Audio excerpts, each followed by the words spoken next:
Buckle down, kids. This could be a long one. Okay. Day 6, big history at home learning. Downstairs in the old production studio.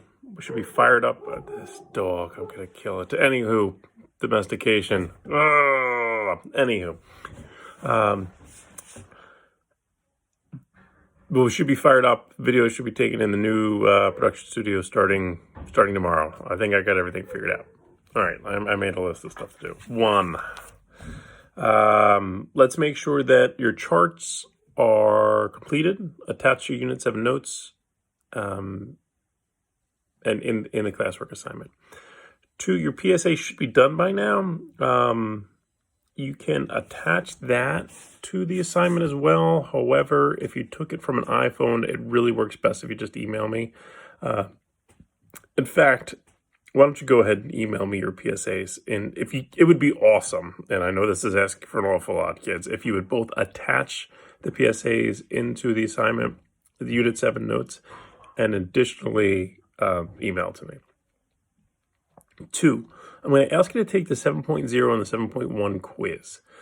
They're both like 5 or 6 questions. It shouldn't take you real long. I'm going to help a sister out, so you do the best you can. I'm going to ask you on your honor to just take it once. I will make sure everything is okay grade-wise.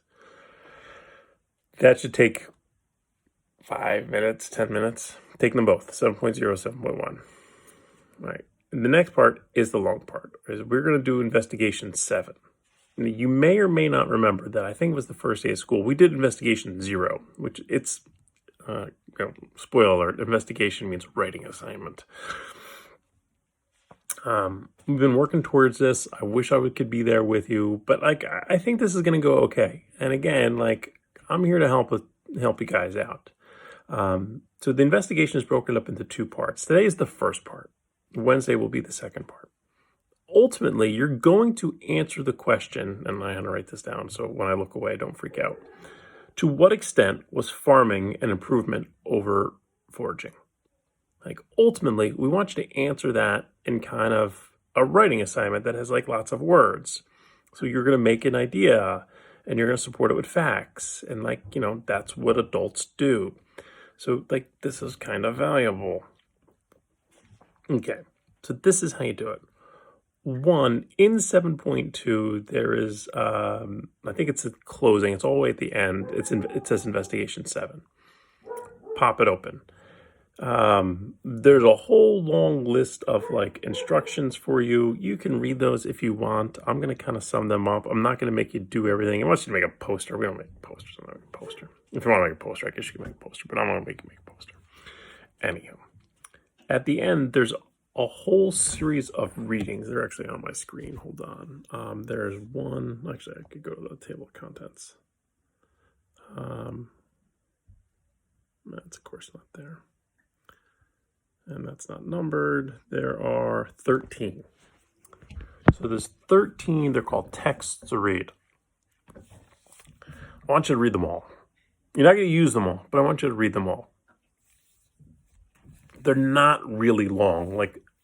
4 or 5 of them are just a paragraph. Literally, they're probably 150 words. There's 1 or 2 that might be essentially 2 pages, but most of them are pretty short. So read all the texts. After you've read the texts, take a moment and start thinking about the question, which is, to what extent was farming an improvement over foraging? The texts are a touch confusing because some of them kind of point out the advantages of farming, and some of them point out the advantages of foraging. It's an idea. It's a decision that you have to make. So what we ask you to do is kind of think about what your thesis statement is going to be. And remember, by examining 1, 2, and 3, it is clear that, and then you state your opinion.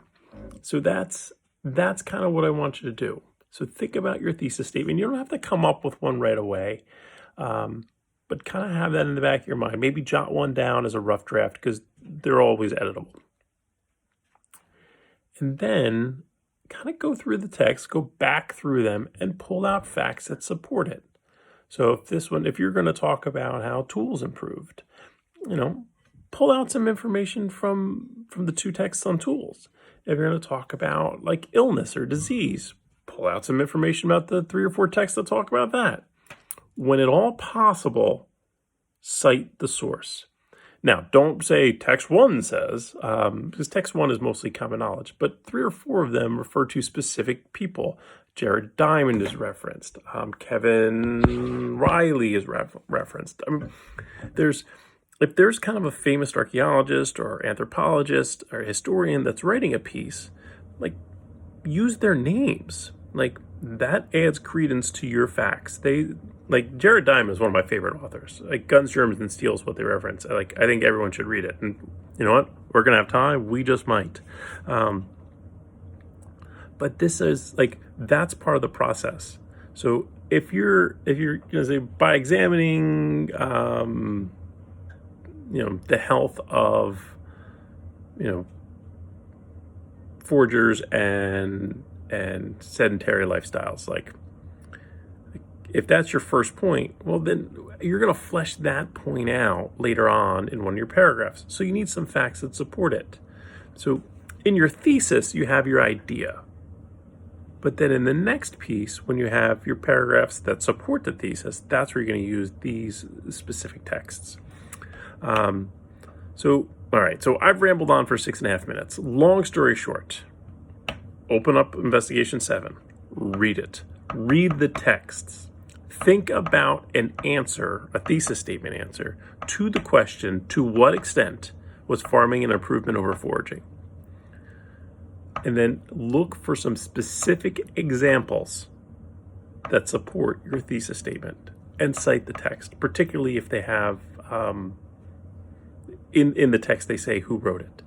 You're not writing anything today. Really what you're doing today is gathering information. You're gathering. It's the pre-writing aspect. But we're going to spend like an hour doing it, really probably closer to 40 minutes, as opposed to like just 5 minutes. It's kind of forcing you guys to get some information. All right. That's a 7-minute video on my end. I apologize for taking so long. Have a great day. Do the best you can. I'm on Google Meet all morning if you have a question. If there's things you don't understand, words you don't get, ideas you're not grasping, like, just hit me up. I'll be there. Like, I get paid to do this stuff. Get some sun, brush your teeth, comb your hair. Victoria loves you. Have a great day.